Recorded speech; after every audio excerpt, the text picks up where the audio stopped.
तर काही काही कीर्तनकार फक्त त्या ठिकाणी भुम परांडा एवढाच बोल वाजवतात. पण आमचे वैष्णव महाराज तसं काही करत नाहीत, कारण फार जुना परिचय आहे.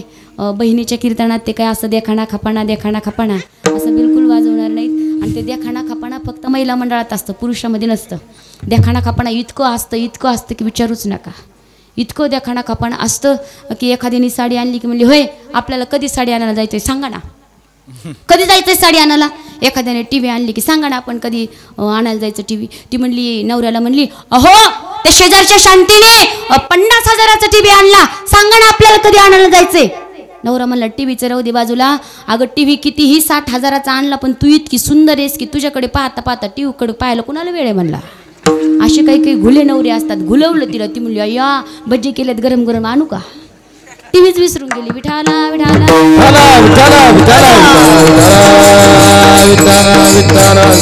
देखाणा खपाणा जास्त महिला मंडळात असतं. साडी आणली, दुकानात गेली, दुकानदार म्हटलं सांगा ना कशी साडी पाहिजे. ती म्हणली, काका मला अशी साडी दाखवा. शेजारची शांती जळून जळून मिळली पाहिजे. आता कुठं असं साडीचं मॉडेल असतं का. होय आता यांचं दुकान आहे, किशोर भाईलाच विचारावं लागेल आहे का कुठं साडीचं असं मॉडेल. पण बाया काय करतील सांगता येत नाही. तसं आमचे दादा काही करणार नाहीत. वैष्णव महाराजांकरता जोरदार एकदा टाळ्या झाल्या पाहिजेत. उत्कृष्ट अशी हार्मोनियमची साथ देण्याकरता ज्यांच्याकडे माझं संगीताचं शिक्षण झालं असे असणारे आमचे हरिभक्तपरायण पबळ गुरुजी या ठिकाणी आले. जोरदार टाळ्या एकदा त्यांच्याकरता सुद्धा झाल्या पाहिजेत. हरिभक्तीपरायण महाराष्ट्रामध्ये कानाकोपऱ्यात ज्यांचं एक फार मोठं नाव आहे. अनेक कीर्तनाच्या माध्यमातून समाजाला उपदेश करण्याचा प्रयत्न त्या ठिकाणी जगद्गुरु तुकोबरायांचे संस्कार, ज्ञानोबरायांचे संस्कार समाजापर्यंत पोहोचवण्यासाठी आपलं जीवन ज्यांनी व्यतीत केलं असे हरिभक्तीपरायण आपल्या बीड जिल्ह्याचं भूषण रामेश्वर महाराज राऊत तेही या ठिकाणी उपस्थित आहेत. जोरदार टाळ्या एकदा त्यांच्याकरता झाल्या पाहिजे. त्यांच्याही चरणी नतमस्तक होते. आमच्या भागवताचार्य हरिभक्तपरायण सावित्रीताई वाघ गोड असं भागवत करतात. सुंदर अशी ट्रिपसुद्धा त्यांची वृंदावनला जाणार आहे. ज्यांना वृंदावनला जायचं त्यांनी ताईंकडे नावं सुचवावेत. आमच्या ताईंकरताही एकदा जोरदार टाळ्या झाल्या पाहिजेत. आणि उत्कृष्ट गोड आवाज ज्यांचा आहे, आवाजाची देणगी प्रत्येकाला नसते, अशा असणारे आमच्या हरिभक्तपरायण उज्ज्वलताई जोरदार टाळ्या एकदा त्यांच्यासाठी झाल्या पाहिजेत. कीर्तनानंतर गोड असं भजन या ठिकाणी होणार आहे. आणि तुम्ही सर्व श्रोते मायबाप, सुंदर साऊंड सिस्टीम, सुंदर मंडप ज्यांचा आहे ते आमच्या या ठिकाणी असणारे घाडगे मंडपवाले दादा जोरदार टाळ्या एकदा त्यांच्याकरता सुद्धा झाले पाहिजेत. तुम्ही सर्व श्रोते मायबाप, अनेक वर्ष महाशिवरात्रीच्या महापर्वावरती या सप्ताहाला सुरुवात आपण या ठिकाणी करतो. मागच्या वर्षीपासून आपण याच्यात थोडा काय केला, बदल केला. कारण शिवरात्रीच्या दुसऱ्या दिवशी काले अनेक सप्ताहाचे असतात. सगळे महाराज मंडळी बिजी असतात. इतके बिजी असतात की विकास महाराजाला फोन केला तर विकास महाराज म्हटले आमचे महिनाभर झाले तारखी गेलेले आता. वैष्णव महाराजाला म्हणलं, वैष्णव महाराज म्हणले 2 महिने झाले आमच्या तारखा बुक आहेत. शिवरात्रीला कुणीच महाराज मंडळी भेटत नसल्यामुळे आपण काय केलं, थोडंसं चेंज केलं. नाहीतरी पोलिसाला हप्ता महाराजाला सप्ता काही कमीच नसतो. त्याचीच वाट त्या ठिकाणी बघत असतात. म्हणून आपण या भोलेनाथाचा जागर कधीही त्या ठिकाणी करावा लागतो आणि कधीही केलाच पाहिजे. आणि अत्यंत सुंदर असं या कार्यक्रमाचं प्रेक्षेपण जे करतात, सुंदर असं शूटिंग करून यूट्यूबवरती आपण कधीही पाहू शकतो. असे असणारे आमचे वारकरी कीर्तनकार चॅनलवाले आमचे दिनेश दादा जोरदार टाळ्या एकदा त्यांच्याकरता झाल्या पाहिजेत. वास्तविक पाहता मोठ्या मोठ्या कार्यक्रमाला सुद्धा दादा बोलवलं तरी जात नाहीत. पण आपल्या या छोट्याशा कार्यक्रमाला सुद्धा वास्तविक पाहता या परिवाराचं असणारं प्रेम आणि या प्रेमाच्या खातीर ते आम्हाला वेगळे आहेत असं वाटतच नाही. आमच्याच घरातलं एक सदस्य आहे. फार गोड सुंदर असणारा स्वभाव आमच्या दादांचा आहे. जोरदार टाळ्या एकदा त्यांच्याकरता सुद्धा झाल्या पाहिजेत. या भोलेनाथाच्या मंदिराच्या प्रांगणामध्ये आपण बसलो. शिव या शब्दाचा अर्थ आहे कल्याण करणारा. महादेव सगळ्या देवाचा देव आहे म्हणून त्याला महादेव म्हणतात. भगवान भोलेनाथाची नावं सांगते. या जगाची निर्मिती करतो म्हणून त्याला भव म्हणतात. तो ज्यावेळेस भव असतो त्यावेळेस त्याची प्रकृती जी आहे ना ती भवानी बनते. आणि भव आणि भवानी एकत्रित येऊन जगदरूपी पुत्राची निर्मिती करतात. भगवान भोलेनाथाला आशुतोष म्हणतात. आशुतोष का म्हणतात? लवकरात लवकर प्रसन्न होतो, भक्ताच्या इच्छा पूर्ण करतो म्हणून त्याला आशुतोष म्हणतात. अनेक नावं भगवान भोलेनाथाला आहेत. कुणीही या, काहीही थोडीशी सेवा करा, लगेच तो प्रसन्न होतो. एक लोटा जल सब समस्या का हल. आणि बऱ्याच जणी आता बायका महादेवाची भक्ती करायला लागल्या का नाही. तुम्ही मदत करायची, एकटीने गुत्त घेतलं नाही. बऱ्याच जणी ते पशुपतीचं व्रत करायला लागल्यात ना. इकडे विचारायला लागून करायला लागल्यात ना. तुम्हाला तरी कशाला सुट्टी द्यायची. करायला लागल्यात ना. कुणी कुणी केले वरबट करा बरं. लाजू नका, त्यात काय थोडंच पाप केलंय तुम्ही, उलट चांगली गोष्ट आहे. केलं ना, 2-4 जणींनीच केलं, चांगली गोष्ट आहे. पण जिकडं तिकडं पहा, सकाळी उठल्या उठल्या बाया स्नान करून पूजेचं ताट घेऊन पांढरी साडी घालून मंदिरात जातात. पुन्हा त्या ठिकाणी सायंकाळच्या 4-5 वाजता पूजेचं ताट घेऊन खीर वगैरे नैवेद्य करून तिथं जातात. पहिलं महादेवाची मंदिरं ओसाडं पडली होती, कुणीच नसायची ना, आता सगळ्या बायांचीच गर्दी. बरं ठीक आहे, या महादेवाची पूजा करा, चांगली गोष्ट केली पाहिजे, तो प्रसन्न होतो, कारण देवाचा देव महादेव आहे, प्रसन्न होणार आहे. पण या महादेवाची सेवा करता करता घरची महादेव उपाशी मारू नका, म्हणजे झालं. तर बऱ्याच जणी स्वतःला काही खायचं नसतं बघा, टाळ्याच वाजवले यांनी, अनुभव आहे त्यांना. विठाला विठाला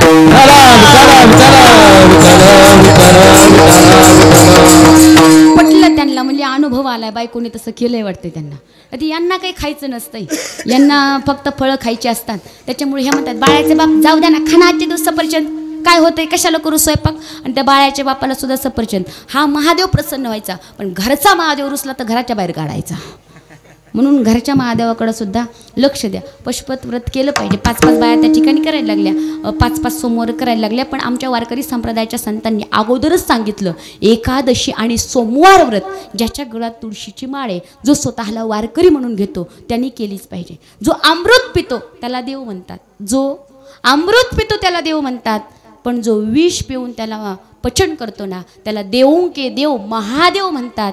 देऊं के देव महादेव म्हणतात.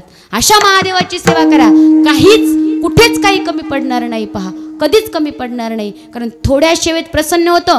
रावणाने बंगला मागितला सोन्याचा, ज्याची वास्तुशांती केलती तो कुबेराने भगवान भोलेनाथाला दिलेला.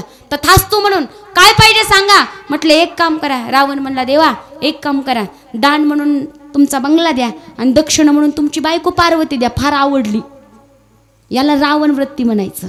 पहिला एकच रावण होता, आता घराघरात रावण आहेत. विठाला विठाला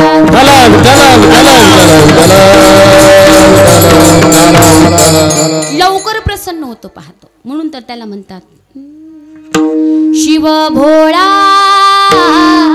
चक्रवर्ती. शिव भोळा शिव भोळा चक्रवर्ती. शिव भोळा चक्रवर्ती.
शिवनाम. शिव भोळा म्हटले, काय म्हणलंय? भोळा. भोळा माहिती आहे महिला मंडळ? इकडं माझ्याकडे लक्ष देता का? जाऊ घरी. भोळा माहिती आहे का? भोळा. हा, मी एकदा असंच कीर्तनात म्हणलं, भोळा माहिती का? ती म्हणली हो. मी म्हणलं कुठे? ती म्हणली घरी झोपला. मला काय माहिती तिच्या नवऱ्याला भोळा म्हणत होती. भोळा म्हणजे थोड्या सेवेत अधिक देणारा. भोळा म्हणजे वेळा बावळट नाही, नाही तर आपण म्हणू वेडा बावळट. तुका म्हणे भोळा आणि त्याचा सगळीकडे डोळा. नाही तर काही काही असते दिसायला भोळे, दिसायला भोळे, दिसायला भोळा आणि लपडे 16. पण तसा भोळा नाही, थोड्या सेवेत अधिक देणारा, म्हणून त्याला भोळा म्हणतात.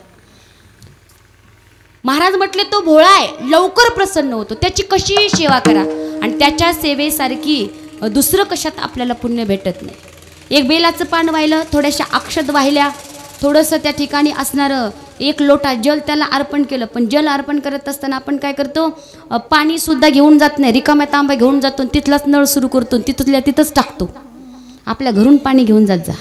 घरून पाणी घेऊन गेल्याच्या नंतर असं शिव महापुरामध्ये सांगितलंय की पाणी ज्यावेळेस आपण शिवाला अभिषेक घालतो त्यावेळेस अभिषेकाचं जे पाणी ते कधीच ओलांडायचं नाही, किंवा टाकल्याच्या नंतर आपण अभिषेक केल्याच्या नंतर जे लोटा आपण जे तांब्याभर पाणी घेऊन गेलो ते पूर्ण कधी वतायचं नाही, थोडंसं पाणी घरी घेऊन जायचं. ही चूक कधीच करायची नाही. आणि दुसरी गोष्ट, आपलाच प्रसाद असेल किंवा मंदिरामध्ये कुणी दिलेला प्रसाद असेल, रस्त्याना जाताना कधीच खायचा नाही. आपण लगेच नारळ खात घरापर्यंत पूर्ण संपून टाकतो. कधीच खायचा नाही. एकतर मंदिरात खायचा, नाहीतर एकतर घरी गेल्यावर खायचा. त्याच्यासारखी सेवा करण्यात पुण्य कशात नाही. गोड वर्णन करतात. भोले बाबा तेरी चाकरी सबसे बढ़िया है सबसे खरी. भोले बाबा तेरी नौकरी सबसे बढ़िया है सबसे खरी. भोले बाबा तेरी नौकरी भोले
मनुष्य देहाची प्राप्ती आम्हाला झाली. मनुष्य देहाची प्राप्ती झाल्याच्या नंतर मनुष्य देहामध्ये आल्यावर जे करायला पाहिजे तेच केलं पाहिजे. जे करायला पाहिजे ते केलं नाही तर त्या मनुष्य देहाची सार्थकता होत नाही. विठाला विठाला हे बघा महिला मंडळ, तुम्ही जर माझ्याकडे बघितलं तर मला कीर्तन सांगता येईल. तुमचं आपलं लक्ष नुसतं इकडं तिकडं आहे. तुम्हाला ऐकायचं नाही का कीर्तन? ऐकायचंय ना? लक्ष देता का माझ्याकडं? लक्ष द्या लक्ष द्या लक्ष द्या. मला वाटायला लागलं मी असं काय आमदाराला उभं राहिले का काय माहिती. तरी तुमचं लक्ष नाही. कुठे आहे तुमचं लक्ष? भूक लागली का? जेवायला वाढायचं का? सुंदर असा मनुष्य देह प्राप्त झाला. जी वस्तू ज्याच्याकरता मिळाली त्या वस्तूने तेच व्हायला पाहिजे. देवे दिला देह भजना याच देही गडे. मला तुम्ही सांगा, एखादी सुगरण आहे, सुगरण माहिती ना? सुगरण पक्षी नाही, स्वयंपाकातली सुगरण. सुगरण जर असली आणि त्या सुगरणीने जर लाडू बनवले ना, लाडू, तर ते लाडू 2 बोटामध्ये दाबला की लाडू फुटतो. काही काही सुगरणीचे लाडू वरून फुकणी घातली तरी फुटत नाहीत. अशा सुगरणी असतात. एखाद्या म्हाताऱ्याला जर खाऊ वाटला तर त्या म्हाताऱ्याचा दात पडतो, पण त्या सुगरणीचा लाडू फुटत नाही. आणि त्यातली त्यात या दिवसात रव्याचे लाडू केलेले असावे.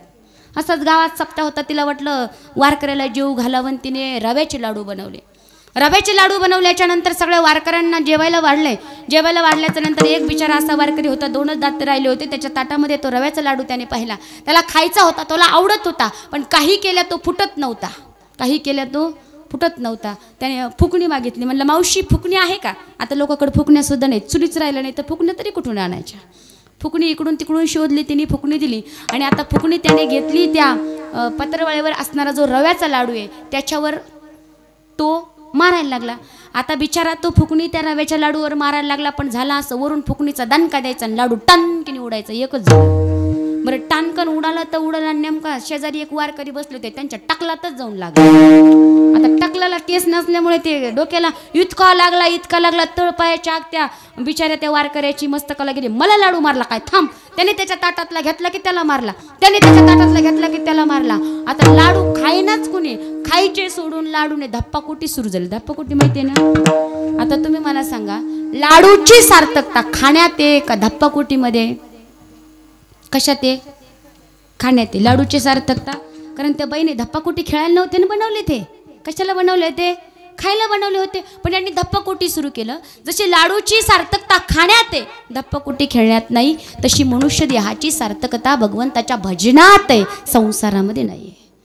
सायासे करीसी प्रपंच दिननिसी हरिसी न भजसी कमन्यापुणे हरिसी न भजसी कमन्यापुणे हरिसी न भजसी कमन्यापुणे सायासे करीसी प्रपंच दिननिसी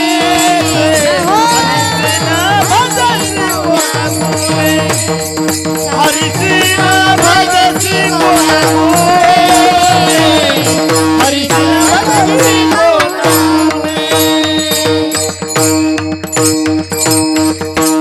सायासे करीसी प्रपंच दिननिसी हरिसी न भजसी कवन्या गुणे नायं देहो देह भाजां लोके कष्टान कामान विरहते विंभुजामे तपो दिव्यं पुत्रकायेन सत्वं शुद्धैदस्मात् ब्रह्म सौख्यं त्वनंतं.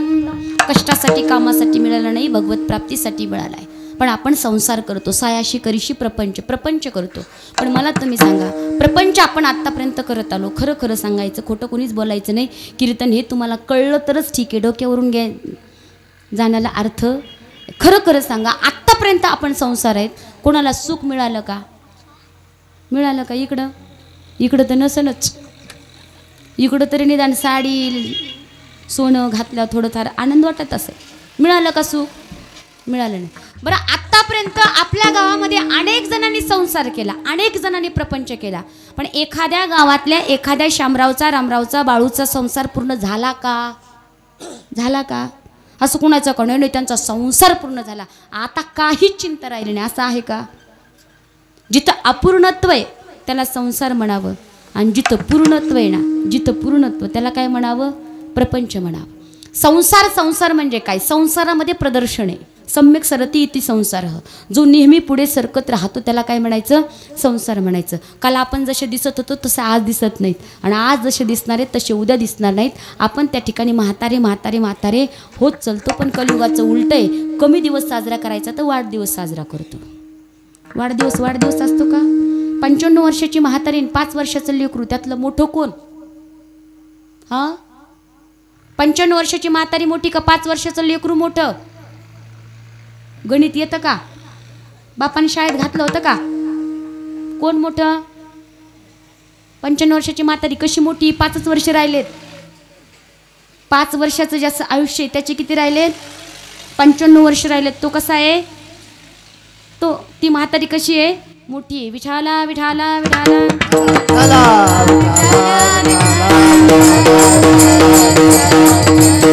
कुंडलिक वरदाहरी विठ्ठल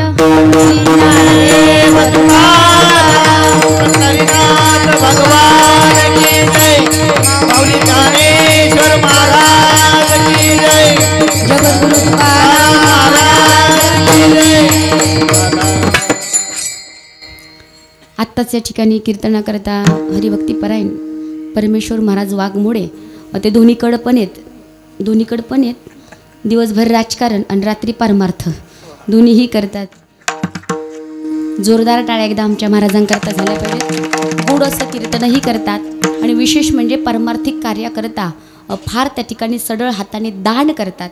काही काही लोकांना फक्त घ्यायला आवडतं, द्यायला आवडत नाही, पण भरपूर असं सडळ हाताने दान करतात आणि देवाने त्यांना देणाऱ्यामध्ये ठेवलं आहे. हे त्यांचं काय आहे, सद्भाग्य आहे. कारण देणाऱ्याचे हात कधीही वरती असतात, घेणाऱ्याचे खालीच असतात. म्हणून त्यांचंही आगमन या कीर्तनाकरता झालं. त्यांचंही मनपूर्वक आभार.